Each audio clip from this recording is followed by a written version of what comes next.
This is Tally Prime crash course and you are watching episode 1। क्या हमें tally सीखना चाहिए? क्या टैली हमारे लिए रियली एक बेनिफिशियल करियर है?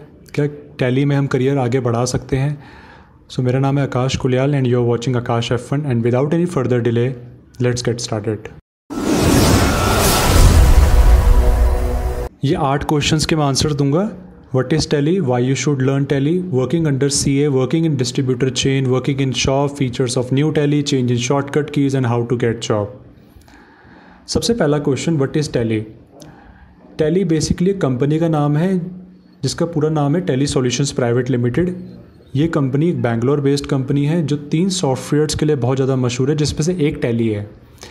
एक्चुअली में पहले इसका नाम Tally ERP9 हुआ करता था, बट अब इसका नाम हो चुका है टैली प्राइम। 9 नवंबर 2020 को टैली प्राइम की नई अपडेट आई थी और तब से इसका नाम टैली प्राइम जाना जाता है। यह एक इंटीग्रेटेड अकाउंटिंग सॉफ्टवेयर है। इंटीग्रेटेड का मतलब होता है इंटरकनेक्टेड, यानी कि एक तीर से 4 निशाने। टैली के अंदर अकाउंटिंग करने के बाद आप accounting reports, inventory reports, payroll reports and taxation reports का मज़ा ले सकते हैं। मतलब ये कि अगर आप एक सेल्स का बिल बना रहे हैं तो ऑटोमेटिकली वो बिल भी प्रिंट हो जाएगा और स्टॉक समरी भी, यानी कि स्टॉक से रिलेटेड जो डिटेल है वो भी आपको शो हो जाएगी। मतलब ये कि आपको अलग अलग रिपोर्ट्स बनाने की ज़रूरत नहीं है। अब बात करते हैं यहाँ पे अकाउंटिंग रिपोर्ट्स के बारे में। अगर टैली के अंदर हम केवल अकाउंटिंग करें, अकाउंटिंग मतलब देखो टैली के अंदर अकाउंटिंग कौन करेगा? जो सर्विस देता होगा। तो अगर जो सर्विस प्रोवाइड करता होगा तो उसको किन रिपोर्ट्स की ज़्यादा ज़रूरत पड़ती है? उनमें से ये हैं voucher registers, P&L account and balance sheet. मतलब ये है कि if there is any person who is a service provider and using Tally, then उसको ये 3 रिपोर्ट चाहिए: voucher registers, P&L account and balance sheet. Voucher registers क्या होते हैं? इसमें receipt, payment, contra, journal voucher की डिटेल होती है। अलग अलग वाउचर का लेखा जोखा होता है, यानी कि पैसा मैंने दिया, पैसा मैंने किससे लिया, वगैरह वगैरह सारी detail. P&L account basically company का परफॉर्मेंस शो करता है कि साल के एंड में कंपनी को लाभ हुआ है या हानि, प्रॉफिट हुआ है या लॉस। एंड बैलेंस शीट से कंपनी की फाइनेंशियल पोजीशन यानी कि आर्थिक स्थिति पता चलती है। ठीक है, तो अकाउंटिंग रिपोर्ट्स का मतलब यहाँ तक इतना ही है।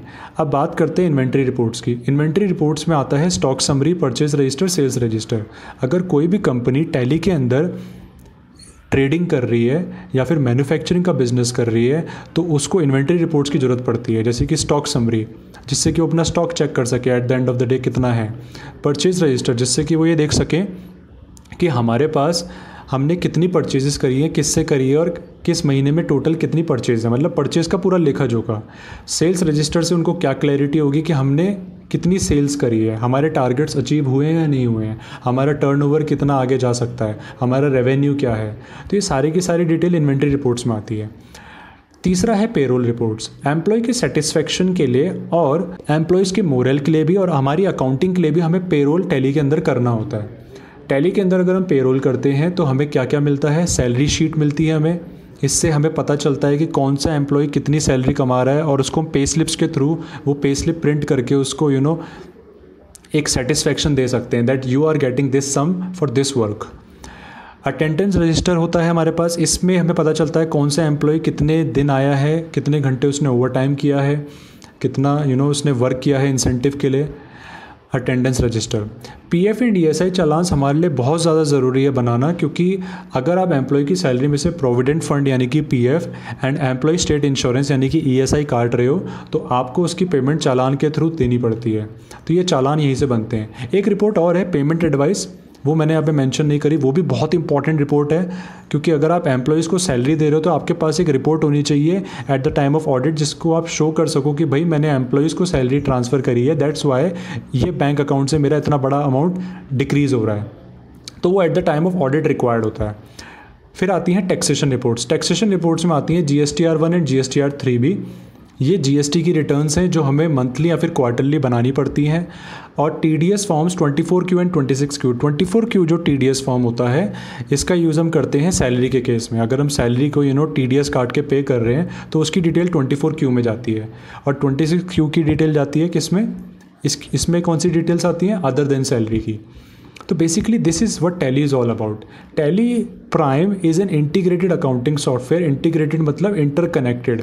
इस पर काम करने के बाद आपको 4 बेनिफिट्स मिलते हैं. आपको accounting reports, inventory reports, payroll reports and taxation reports, ये सब ऑटोमेटिकली जनरेटेड मिलेंगी. And this is the reason why there are 1.8 million users of Tally Prime. Question number 2, why you should learn Tally. आपको Tally क्यों सीखना चाहिए, इसके बारे में हम डिस्कस करते हैं. अ commerce student with accounting knowledge. अगर आप एक कॉमर्स के स्टूडेंट हो जिसके पास अकाउंटिंग की नॉलेज है तो डेफिनेटली आपको टैली सीख के वो अकाउंटिंग की नॉलेज को पूरा का पूरा कंप्लीट करना चाहिए. बिकॉज 11th एंड 12th में जो भी आपने सीखा था, there is a harsh reality. After 12th उसका कोई खास यूज़ नहीं है अगर आप उसको प्रैक्टिकली अप्लाई नहीं कर रहे हो. तो कंप्यूटर चलता है आज की दुनिया में और ई अकाउंटिंग चलता है. तो that's why you need Tally to learn e accounting. Today's world businesses focus on e accounting. जैसे कि मैंने कहा दैट इज़ कंप्यूटर अकाउंटिंग. आज के टाइम में बिजनेसेस का फोकस भी यही है, ई अकाउंटिंग. मतलब जितने भी बिजनेसेस हैं, ऐसा हो ही नहीं सकता कोई बिजनेस ऐसा हो जो अकाउंटिंग ना करता हो.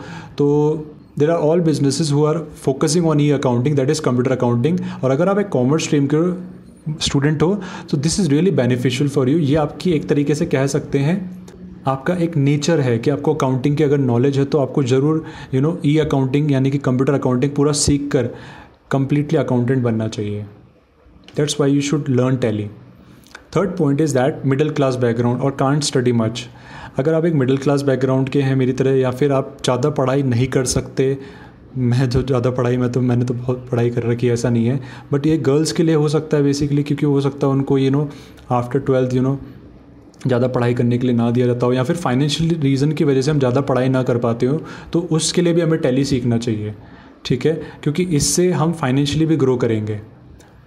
And there are bunch of career options after learning Tally. Like you can work as a business associate in CA firm. आप एक CA फर्म में काम करके और अपनी नॉलेज को अपग्रेड करके वहाँ से बहुत सारा एक्सपोजर ले सकते हो. आप शॉप्स के अंदर अकाउंटिंग कर सकते हो, आप डिस्ट्रीब्यूटर के अंडर अकाउंटिंग कर सकते हो. So this is the reason why you should learn tally. Question number 3, working under CA. अगर आप CA के अंडर काम करते हो तो क्या क्या करना पड़ता है, अब हम उस पर बात करेंगे. Purchase entries, sales entries. देखो कोई भी बिजनेस ऐसा नहीं है जो बिना सेल परचेज के चल जाए. Business is all about purchasing something and selling that thing with a profit motive. Profit कमाने के उद्देश्य से ही हर एक बिजनेस सेल करता है परचेज करने के बाद. तो अगर हम CA के अंडर काम करते हैं तो CA के जो क्लाइंट्स होंगे हमें उनकी परचेज़ की एंट्रीज़ और सेल्स की एंट्रीज़ करनी पड़ेगी. मान लीजिए CA के अंडर 10 कंपनियां हैं तो हमें 5 या 6 कंपनीज़ का काम करना पड़ेगा. परचेज़ की एंट्रीज चढ़ानी पड़ेंगी और सेल्स की एंट्रीज़ भी चढ़ानी पड़ेंगी. थर्ड पॉइंट, जो भी CA के क्लाइंट्स हैं जिसकी भी हमने परचेज सेल एंट्री चढ़ाई है उनके बैंक स्टेटमेंट्स को भी हमें पोस्ट करना पड़ेगा. बैंक स्टेटमेंट्स के थ्रू हम उसका एक तरीके से फाइनेंशियल लेवल पर लेखा जोखा कंपनी यानी कि टैली में चढ़ा रहे हैं. Payment to parties and receipt from parties. जो भी पार्टीज़ को हमने पेमेंट करी और या फिर उससे रिसिप्ट करा उसका हमें फिर रिकन्सिलेशन करना होगा. दैट इज़ वेरी इंपॉर्टेंट, क्योंकि आपके पास एक रिकॉर्ड होगा जो आपको क्लाइंट ने दिया होगा कि भाई ये है वो पेमेंट जो मैंने करी है, ये वो है रिसिप्ट जो मैंने रिसीव करी है, और एक तरफ बैंक स्टेटमेंट होगी. तो आपको रिकन्सिलेशन भी करना पड़ सकता है. You have to reconcile that कि क्या आपने वो एंट्री आपने करी क्या वो बैंक स्टेटमेंट में मौजूद है या नहीं है. यानी कि रिकन्सिलेशन एक अलग टॉपिक है. इसका सिंपल सा मतलब ये है कि कैश बुक को पासबुक से मैच करना. तो जो भी हमने एंट्रीज चढ़ाई हैं पेमेंट और रिसिप्ट की उसको हम क्लैरिफाई करेंगे, चेक करेंगे, रिकन्साइल करेंगे बैंक स्टेटमेंट से, क्या वो बैंक स्टेटमेंट में है या नहीं. अगर है तो उसको टिक कर देंगे. That is reconciliation. That is very important. जब तक कोई भी एंट्री बैंक स्टेटमेंट में नहीं दिखती तब तक वो पेमेंट नहीं मानी जा सकती या फिर वो रिसिप्ट नहीं मानी जा सकती. तो बहुत ज़रूरी है हम रिकन्सिलेशन करें. Adjustment entries. CA के अंदर हमें एडजस्टमेंट एंट्रीज़ भी सीखनी पड़ेगी क्योंकि साल के एंड में एडजस्टमेंट एंट्रीज़ होती हैं. एडजस्टमेंट एंट्रीज़ के अंदर जैसे प्रोविजन के एंट्रीज़ हो गई, डेप्रिसिएशन के एंट्रीज़ हो गई, या फिर कुछ अलग केस हो गया, तो वो भी आपको इसके अंदर सीखने को मिलेगा अगर आप CA के अंदर काम करते हैं तो. GST return filing was done by CA. Basically GST return की जहाँ तक बात करें वो तो CA ही फाइल करता है, बट आप सीख सकते हो और खुद क्लाइंट्स के पास जा सकते हो उनकी जगहों पर और वहाँ पर रिटर्न फाइल करके खुद भी साइड बाय साइड पैसा कमा सकते हो. और एंड में adjustment of all accounts on 31st of March to prepare balance sheet and P&L account. यानी कि साल के एंड में अगर आप CA के अंडर काम कर रहे हो तो आपको कंपनी लेवल की बैलेंस शीट और P&L अकाउंट भी बनाने का मौका मिलेगा। तो ये सब काम होता है सीए के अंडर काम। ये सब सीखने के बाद आप जब ग्रो करोगे तो एक अलग ही लेवल पे जाओगे। भले ही वहाँ पे पैसा शुरुआत में कम मिलता है, but you can grow knowledge के लेवल पे आप बहुत आगे तक ग्रो कर सकते हो यहाँ पे, और अपना करियर बिल्ड कर सकते हो। And bonus, one more thing, you can also learn how to file ITR also. Income tax return भी फाइल करने के लिए आपको सीए तो नहीं करेगा, बट आप सीख सकते हो कि वो ITR कैसे फाइल करते हैं, जिससे कि आपको उस चीज़ की नॉलेज हो। तो ये सब काम होता है सीए के under. Question number 4, working in distributor chain. Basically distributors वो होते हैं जिनका काम होता है मैन्युफैक्चरर से माल उठाना और जगह जगह उसको रिटेलर्स को देना, जिससे कि रिटेलर्स कस्टमर की नीड को फुलफ़िल कर सके। ये पूरी की पूरी एक सप्लाई चेन है। जिसमें सबसे पहले मैन्युफैक्चरर आता है, फिर distributor, then retailers and then customers. तो बेसिकली ये सप्लाई चेन के अंदर डिस्ट्रीब्यूटर के अंडर अगर आप अकाउंटिंग करते हो तो वहाँ पे भी आपको बहुत कुछ सीखने को मिलेगा, और वहाँ का क्या रोल एंड रिस्पॉन्सिबिलिटीज़ आपके होंगे वो हम बात करते हैं। सबसे पहले PO versus supply sheet. Basically distributors के पास परचेज ऑर्डर्स आते हैं, यानी कि PO रिटेलर से, और वो रिटेलर्स उनसे ये कहते हैं कि मुझे माल चाहिए आपसे। तो हमें उस PO की रिकॉर्डिंग एक्सेल शीट में करनी पड़ती है, और जो भी हमने माल दिया है उसके अगेंस्ट उसका एक रिकॉर्ड मेंटेन करना पड़ता है, यानी कि सप्लाई शीट। बेसिकली ये एक एक्सेल की शीट होती है, PO वर्सेस सप्लाई शीट इसका नाम है, जिसमें मेंशन करते हैं कि इन 10 पार्टीज़ ने हमें ऑर्डर दिया है और इन 10 में से 8 लोगों को हमने माल भेज दिया है। तो इससे हमें क्लैरिटी होती है कि 2 लोगों को भी और भेजना है। वीकली स्टॉक समरी, आपको अपने मैन्युफैक्चरर को रिपोर्ट भी करना पड़ेगा कि आपके पास कितना स्टॉक है और आपको रियली और स्टॉक की रिक्वायरमेंट है या नहीं है। तो इसीलिए हर हफ्ते आपको स्टॉक समरी देनी पड़ेगी अपने मैन्युफैक्चरर को। Posting of purchase bills, basically purchase का बिल बनाया नहीं जाता, इसको पोस्ट किया जाता है। जब भी आप गुड्स खरीदोगे तो उस बिल को आप पोस्ट करते हो टैली में, जिससे कि आपकी स्टॉक समरी शो हो सके। तो ये बिल आपको मिलता है आपके सप्लायर से, जो कि मैन्युफैक्चरर है। तो ध्यान रखना, परचेज का बिल बनाया नहीं, चढ़ाया जाता है। प्रिपरेशन ऑफ सेल्स बिल, और जब आप रिटेलर्स को सेल्स करते हो तो सेल्स के बिल यहाँ पे भी आपको प्रिंट आउट करके लेने पड़ेंगे। ठीक है, अगर आप गुड्स के बिल बनाते हो तो 3 बिल प्रिंट होते हैं, original, duplicate and triplicate. Original जाता है कस्टमर के पास, डुप्लीकेट जाता है ट्रांसपोर्टर के पास, और ट्रिप्लीकेट रहता है हमारे पास। और सर्विसेज के जहाँ तक बिल की बात करें तो वहाँ तो 2 ही बनाने पड़ते हैं। तो सेल्स बिल्स भी हमें डिस्ट्रीब्यूटर चेन के अगर हम अंडर हम काम करते हैं तो वहाँ पे बनाने पड़ सकते हैं। अकाउंट रिसीवेबल्स, नाउ इसको मैंने बोल्ड स्पेशली इसलिए किया because this is one of the favourite report of any businessman. अगर बिजनेस को रन करना है लॉन्ग लेवल तक तो कैश फ्लो बिजनेस का एक लाइफ ब्लड है। कैश फ्लो बहुत ज़्यादा ज़रूरी है। तो कैश फ्लो कैसे आएगा? जब हम सबको क्रेडिट में सेल्स कर रहे हैं तो कैश कहाँ से आएगा? डेटर्स से आएगा। तो अकाउंट रिसीवेबल्स ही वही रिपोर्ट होती है जिसमें सभी डेटर्स की डिटेल होती है, और इसमें स्पेशली ये मेंशन होता है कि किस डेटर से कितना हमें पेंडिंग अमाउंट मिलना है किस बिल के तहत। मतलब डेटर का नाम, बिल नंबर, और उस बिल नंबर का कितना बकाया अमाउंट अभी रह रहा है। मतलब मान लीजिए किसी पार्टी को हमने सेल करी 1 लाख की और उसने हमें 75,000 रुपये दे दिए, तो 25,000 रुपये और रह गए है ना, तो अकाउंट रिसीवेबल में उसकी डिटेल आती है। ये रिपोर्ट बहुत ही फेवरेट रिपोर्ट है ओनर की, क्योंकि इससे उसको क्लियर होता है कि मुझे मार्केट से किससे कितना पैसा लेना है और किसके ऊपर मैं इंटरेस्ट भी लगा सकता हूँ for late payment. Account payables भी रिक्वायर्ड होता है, बट ये इतना ज़्यादा रिक्वायर्ड इसलिए नहीं होता, इतना ज़्यादा इंपॉर्टेंट इसलिए नहीं होता क्योंकि इसको हम हर 3 महीने में ऑटोमेटिकली पे करते हैं। जब भी कोई भी डिस्ट्रीब्यूटर अपने बिजनेस के अंदर गुड्स परचेज करके सेल करता है, रिटेलर्स को सेल करता है, तो उनके बीच में कॉन्ट्रैक्चुअल एग्रीमेंट होता है जिसके तहत ये बोला जाता है कि हर 3 महीने में हम आपको पेमेंट करेंगे। मतलब आप 3 महीने में हमें माल भेज दीजिए, हम मार्केट की रिक्वायरमेंट को फुलफ़िल करते हैं, वहाँ से पैसा आने दीजिए, थोड़ा वेट करिए और 3 महीने बाद हम आपको पेमेंट करेंगे। तो 3 महीने 6 महीने वो टाइम पीरियड हो सकता है जो भी होगा। तो अकाउंट पेबल्स की रिपोर्ट में मेंशन होता है कि हमें अपने सप्लायर्स को यानी कि क्रेडिटर्स को क्या पेमेंट करना है और किस बिल के तहत करना है।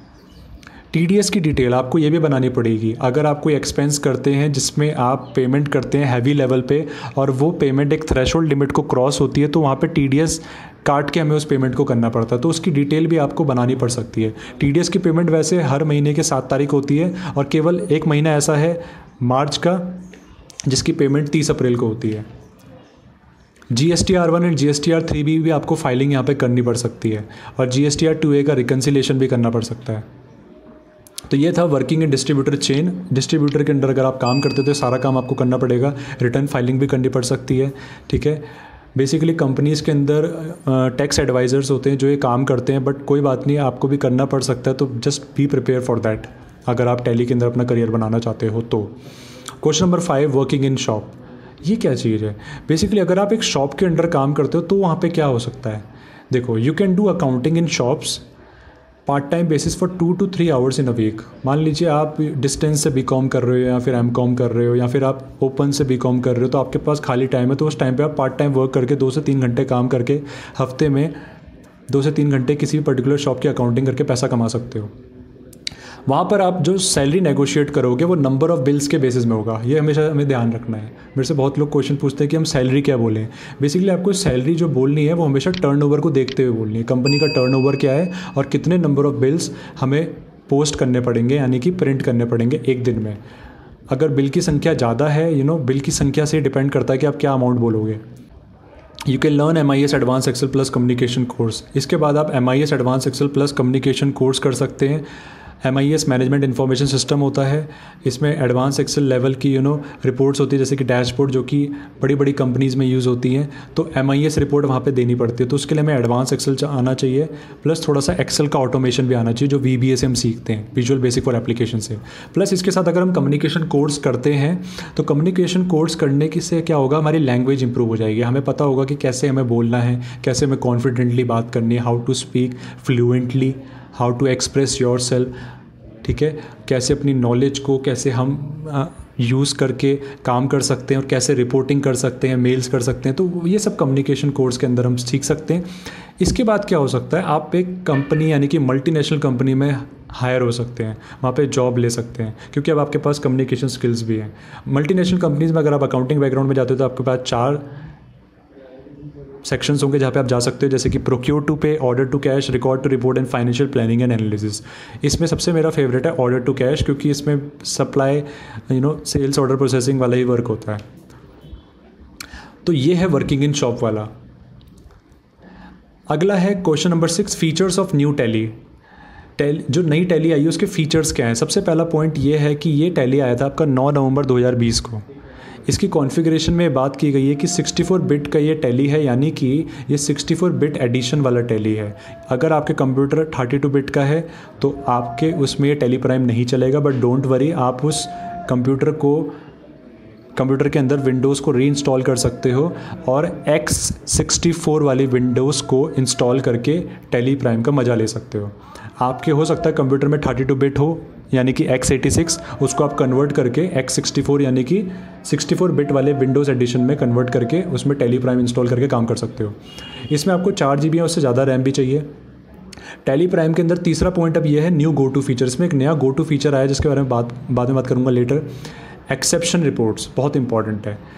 कोई भी अकाउंटेंट है उसके लिए सबसे इंपॉर्टेंट क्या है, अकाउंटेंट ए मतलब अकाउंटेबिलिटी, यानी कि उसको हमेशा जवाबदेही देनी पड़ती है हर बैलेंसेस के लिए। तो कभी भी अगर आप किसी भी लेवल की गलती करते हो तो एक्सेप्शन रिपोर्ट्स आपको बचा लेती हैं। एक्सेप्शन रिपोर्ट्स में हमेशा अपने स्टूडेंट्स को कहता हूँ कि जब भी आप किसी कंपनी में काम कर रहे हो, टैली में वर्क कर रहे हो, तो 4:45 बजे एक टाइम बनाओ जिसमें आपको एक्सेप्शन रिपोर्ट्स में जाना है। बेसिकली ये रिपोर्ट्स हमें ये शो करती है कि हमारे काम में क्या क्या कमियाँ हैं। कोई ऐसा लेजर तो नहीं है जो कि नेगेटिव रह गया हो, ठीक है, कोई नेगेटिव स्टॉक तो नहीं रह गया, कहीं पे आपने कोई मिस्टेक करी होगी तो वो वहाँ पे शो होता है, ठीक है। प्लस उसके अलावा ओवरड्यू रिसीवेबल्स वहाँ पे शो होते हैं। अगला है single screen to create accounting inventory and taxation masters. जब टैली ERP 9 था, 9 नवंबर 2020 से पहले जब हम टैली में काम करते थे तो हमें एक ही स्क्रीन नहीं मिलती थी accounting inventory and taxation masters के लिए, ठीक है। हमें F11 F1 करके अकाउंटिंग मास्टर्स, फिर F2 करके इन्वेंट्री मास्टर्स, फिर F3 करके टैक्सेशन मास्टर्स पे जाना पड़ता था। बट अब टैली प्राइम के अंदर आप केवल F11 प्रेस करो, आपको अकाउंटिंग इन्वेंट्री टैक्सेशन मास्टर्स एक ही बारी में मिल जाएगा। Simple options of configuration. पहले टैली में F12 दबा के आपको कॉन्फ़िगरेशन के ऑप्शंस मिलते थे और वहाँ पे हमें कॉन्फ़िगरेशन के ऑप्शंस में जाकर देखना पड़ता था कि हमें कौन सा कॉन्फ़िगरेशन सेट करना है, फिर उसको इनेबल करके स्क्रीन को एंटर करके सेव करना पड़ता था, जो बहुत ही टाइम कंज्यूमिंग था। बट आफ्टर टैली प्राइम के अंदर अब वो सिंपल कॉन्फ़िगरेशंस के ऑप्शन आपको वर्टिकल पैनल में दिख जाएंगे, वहाँ से आप उनको यूज़ कर सकते हो। इजी शॉर्टकट कीज़, यानी कि पहले टैली में परचेज़ ऑर्डर की अलग शॉर्टकट की होती थी, रिसिप्ट नोट की अलग और बिल की अलग, बट अब इन्होंने क्या करा है, इन्होंने सबका एक कॉम्बिनेशन बनाया है F9 से। मतलब अगर आपको परचेज़ ऑर्डर की एंट्री करनी है तो कंट्रोल F9, रिसिप्ट नोट की एंट्री चढ़ानी है तो कंट्रोल को छोड़ दो, ऑल्ट के साथ F9, और अगर परचेज़ बिल के अंदर एंट्री पास करनी है तो जस्ट F9। बेसिकली टैली के अंदर जो डबल अंडरलाइन होती है उसका मतलब कंट्रोल होता है और सिंगल अंडरलाइन का मतलब ऑल्ट। आप प्लस इसमें वाउचर वाइज रजिस्टर्स भी देख सकते हो, जैसे receipt register, payment registers, contra register, journal registers वगैरह वगैरह। तो ये नए फीचर्स है टैली प्राइम के अंदर। Change in shortcut keys, question number 7, इसमें बताया जा रहा है शॉर्टकट कीज़ के बारे में जो भी चेंजेस हुए हैं। पहले टैली में कंट्रोल ऑल्ट सी से कॉपी होता था, बट अब उसको कंट्रोल सी कर दिया है। पहले टैली में कंट्रोल ऑल्ट वी से पेस्ट हुआ करता था, अब कंट्रोल वी कर दिया है उसको। पहले टैली में कंपनी बंद करने के लिए हम ऑल्ट F1 करते थे, बट हमें केवल कंट्रोल F3 दबाना है। और पहले टैली में F1 से कंपनी सेलेक्ट होती थी, अब हमें ऑल्ट F3 दबाना है। Now question number 8, how to get job. Basically जब मैंने बात की थी, अगर आप CA के अंडर वर्क करते हैं या फिर आप डिस्ट्रीब्यूटर के अंडर वर्क करते हैं या फिर आप किसी शॉप में पार्ट टाइम अकाउंटिंग करते हैं, तो उन तीनों में से जो सबसे बेस्ट जो मुझे लगा वो यही था कि आप किसी CA के अंडर वर्क करें, जिससे कि आप कंप्लीट नॉलेज ले लें। But rest is your choice कि आप वहाँ से आप क्या ऑप्शन लेते हैं। अब इस क्वेश्चन में आपको बताना चाहूँगा कैसे आपको जॉब मिल सकती है टैली सीखने के बाद। You can upload your details and resume in Indeed portal. It's really simple. अपना खुद का एक रेज्यूमे बनाइए और उसको अपलोड कर दीजिए इंडीड में। इंडीड एक वेबसाइट है, एक पोर्टल है जहाँ पर जाकर आप अपना रेज्यूमे पोस्ट कर सकते हैं। और भी वेबसाइट्स है, बट मैंने रेकमेंड इंडीड ही किया है किसी वजह से। वर्क इंडिया भी है, naukri.com भी है, बट इंडीड मैंने रेकमेंड किया है for some reasons. Set location and region, वहाँ पर अपना लोकेशन रीजन डालिए। उसके बाद वहाँ पर कन्फर्म करिए अपनी इंटरव्यू की location and remember that don't pay a single penny for security. समझ जाइए अगर कोई भी वहाँ पर सिक्योरिटी के लिए आपसे एक भी रुपया मांग रहा है तो समझ जाइए वो फेक है, वहाँ पे आपको नहीं जाना है। तो इस तरीके से आप जॉब पा सकते हैं। और ये बहुत सारी और जॉब अपॉर्चुनिटीज़ खुल जाती है जब आप टैली सीख लेते हैं, जैसे फाइनेंस लेवल पे, बैंकिंग लेवल पे, manufacturing, distribution, ITS, BPO and KPO, insurance, human resources, sales and marketing and entrepreneurship and more. So इस वीडियो में इतना ही था। If you like the video please give it a thumbs up. Comment below if you have any question और any suggestion for my future videos. Subscribe so you get notified when the next helpful video is out, and feel free to share this video with any of your friends if you think it will be helpful. My name is Akash Kulyal and thank you so much for watching.